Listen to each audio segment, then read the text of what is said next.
สดีค่ะวันนี้ก็มาพบกับการ์ตูนแชนแนลวันนี้เราก็มาเล่นเกมสีซ่อนแสวงหาอุ้ยเปิดมาก็ตายเลยโอ้เราเล่นไม่ทันนะ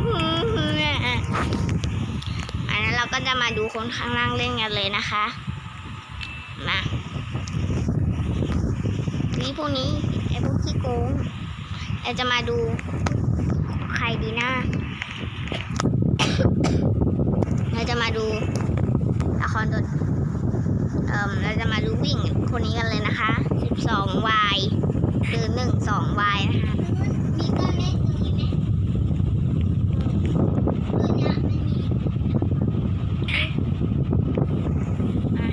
ผู้หญิงคนนี้ดูเก่งมากเลยเปิดมาแล้วก็ตายเลยค่ะแล้วก็ตุยไปเลย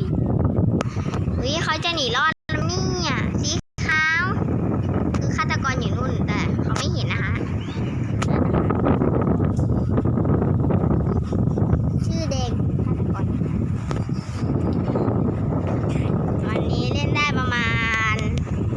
คลิปนี้เล่นได้ประมาณ6 นาทีค่ะอันนี้มาแล้วนะ1 นาทีมีเขียวในเกมเย้ได้เลยแล้วผู้ชายคนนี้เขาออกจากเกมนะคะคนที่เป็นฆาตกรแบบพวกคนหาเก่งเกินไปไงได้พวกซ่อนเก่งเกินไปคนที่ได้ที่หนึ่งก็จะอยู่ตรงนี้นะคะอาจจะเลือกเป็นก็เหมือนเราหาสิแล้วกันแบบบอกเหมือนกันแต่เราเลือกคลาสสิกมาดูกันว่าเราจะได้เป็นหรือเปล่าอย่าให้เป็นเลยนะขอร้องละทุกคนเราเกือบได้เป็นยังไม่จบอีกเหรอผู้หญิงคนที่เราดูไวรัลตะกี้นี้ค่ะนี่ค่ะผู้หญิงคนนี้เป็นไปเราไปซ่อนกันเถอะลุยเลยอันแรกก็จะเป็นสีแดงนะคะอุ้ยยุฆาตกรมากสีอะไรอ่ะต่อไปสีอะไรทุกคนอ้าวเขาออกจากเกมอ่ะแสดงว่าเราชนะอีกแล้วเหรอชนะอีกแล้วอ่ะได้ที่3อ่ะชนะอีกแล้ว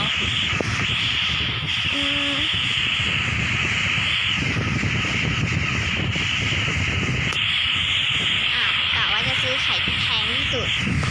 ที่ไหนได้ไม่มีตังค์ซื้อเราก็เลือกเป็นด่านปลาหมึกนะ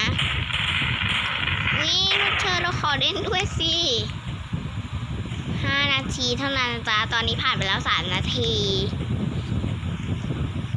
มาดูกันว่าใครจะได้เป็น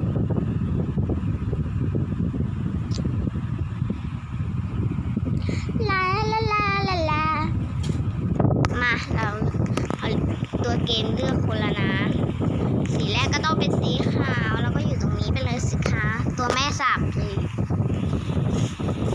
เราชื่อการ์ตูนนะคะตอนนี้ขึ้นป .4 สีแดงแล้วหรอซ่อน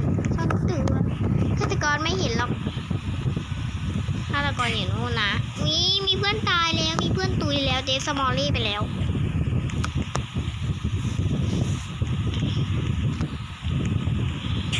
หามากฆาตกรหาไม่เจอเขาตายไปแล้วอ่ะโอ้ no เพื่อนไม่ตายคือเพื่อนกิ่งเกินไปว่าเพื่อนไม่ตายเลยอ่ะคนเราจะไม่ยอมตายจากเกมนี้ง่ายๆหรอกเพราะไงฆาตกรไม่เห็นเรานะคะมาดูกันว่าเราจะรอดไหมคือฆาตกรอยู่ใกล้เรามากคือเขาไม่เห็นคนเรารอดแล้วเย้ฆาตกรพยายามจับเพื่อนเราอ่ะไม่นะเพื่อนคือฆาตกรอยากได้เขาผู้หญิงคนนั้นมากเลยแหละซ่อนตัว เขาไม่เห็นเรา เราก็ไม่เห็นเขาเขาไม่รู้หรอกว่าเราอยู่ไหนอะว้าซ่อนพอดีค่ะไม่นะเพื่อนเราเดสมอลเล่อีกแล้ว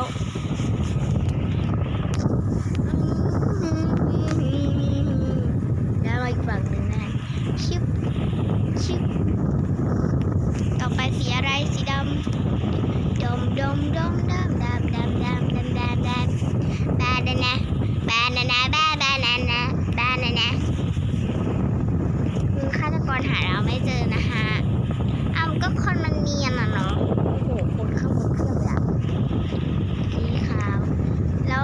ต่อให้1 นาทีถ้าเกิดเราชนะเกมนี้ปุ๊บเราปิดคลิปเลยนะคะเพราะเราจะไปอาบน้ำละ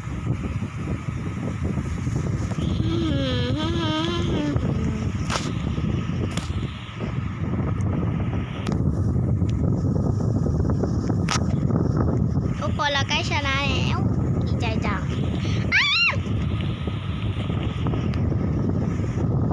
ฆาตกรไม่เห็นเรานะเขาไม่เห็นเราเราก็ไม่เห็นเขาหรอก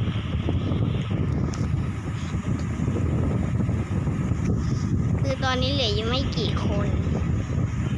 พี่รอดนะคะ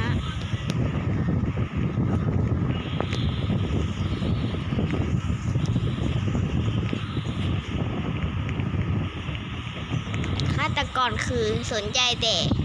ผู้ชายคนนั้นนะคะไม่สนใจเราเลยคือเราก็ยืนโดดเดี่ยวอย่างเดียวได้เกือบได้เกือบตุยนะคนเราเกือบตุยอะ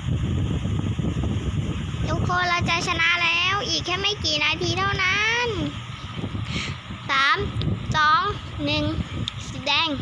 เย้ชนะแล้วชนะแล้วเย้เราได้